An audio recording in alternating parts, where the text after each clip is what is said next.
Hello everyone, Brian here.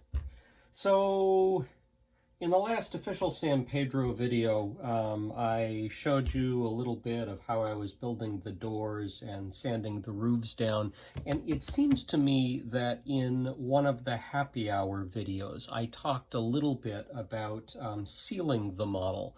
But I'm going to hit that again in case anybody is following the just the playlist and didn't see that happy hour video.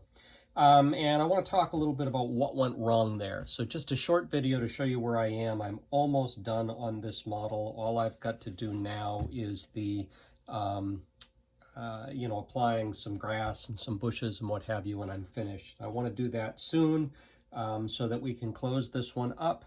It came out, pretty good all in all, and it would be nice to actually finish something. So here's what happened. After I got done with the putting together the doors all the way around, I then took the model upstairs and I took a sponge and I just kind of sponged off the model everywhere to get all the dust off of it. You end up with situations where you're sanding a roof that's a darker color and the dust gets down here and actually gets on the lighter bricks and sort of stains them. And so before we seal the model, we want to go down through and we want to wipe off, any dust here and clean the model up and get it ready for that. So I did that. I just actually set it up by the sink and I let the water run and I'd squeeze out the sponge till it was, fairly, on the drier side, and then I just wipe over and keep rinsing the sponge out. So I did that, and then I took a little can of water-based polyurethane, and I took a brush and I painted the entire model over to seal it.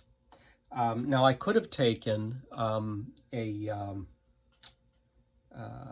spray can of flat clear, but I just had the can of polyurethane around. I thought, oh, that'll work fine, I'll use that. It did not work fine.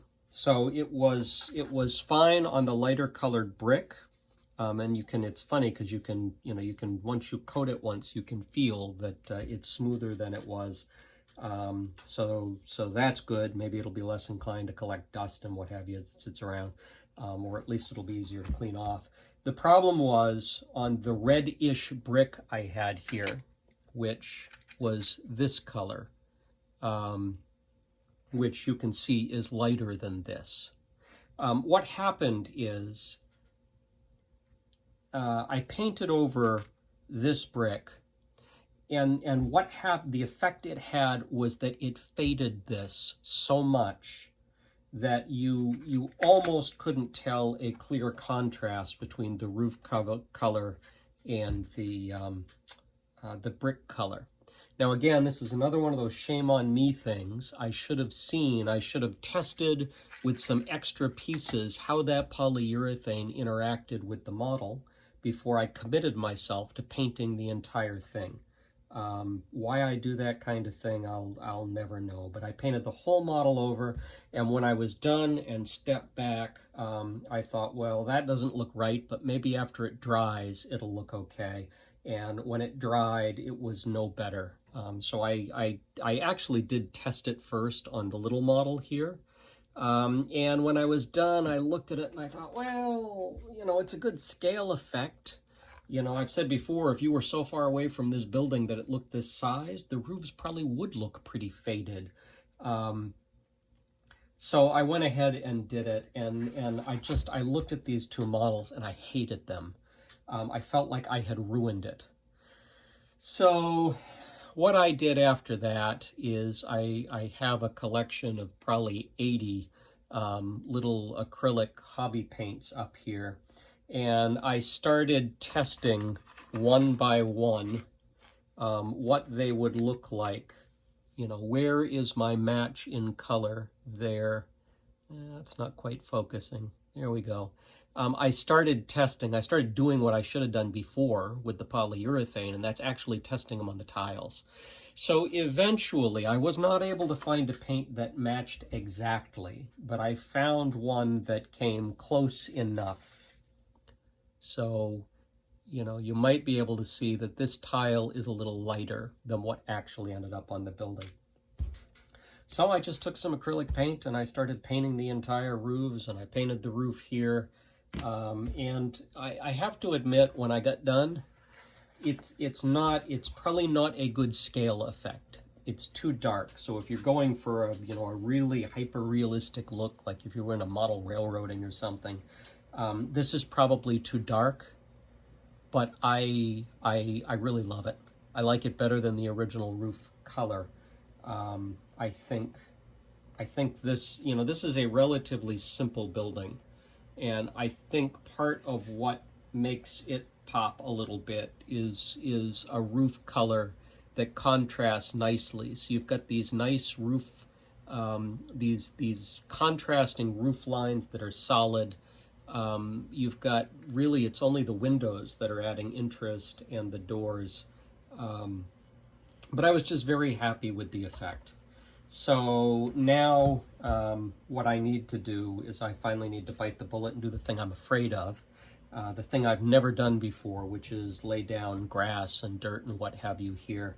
And so I'm steeling myself to make that attempt, because my fear is, because I've got no experience with that kind of thing, I'm afraid I'll get to this point and think, yeah, I like this, and then I will go do that, and it will, I'm just afraid I'm going to destroy the thing.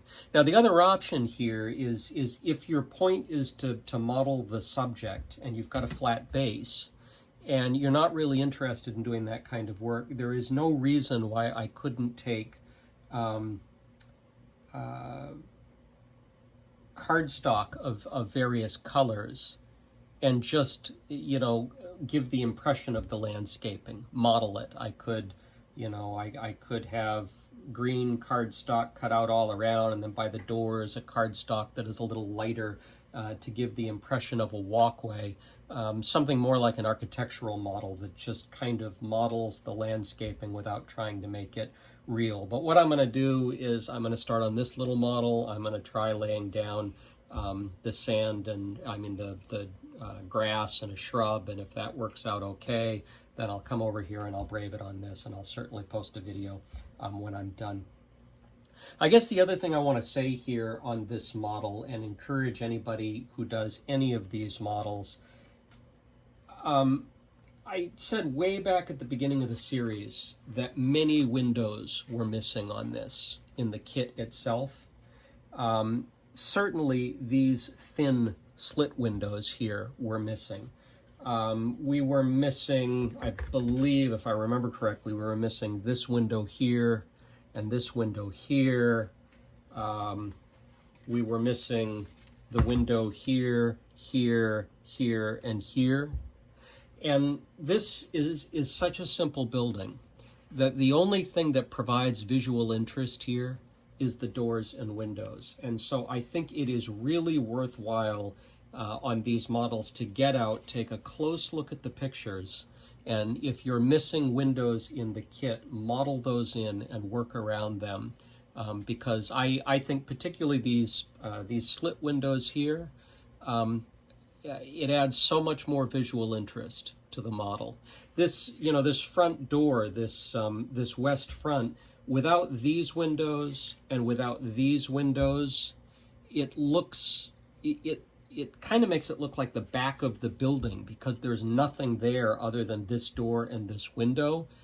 And it's hard to imagine that as a building front with that, with just a mass of stone. So I think I did the right thing in modeling those windows in. I would encourage any of you to do the same. The other thing I've got to do now that I painted the roofs is I'm going to take that can of flat clear, and I'm going to spray this first, and I'm going to wait a day and see what it looks like when I'm done before I do that here again. Hopefully I've learned my lesson. I don't want to screw that up again. So that's San Pedro de la Nave. I'm almost done. and I just need to get it complete. So sometime this month, maybe in June. I guess we'll see. So anyway, that's all for now. Thank you for joining. Bye-bye.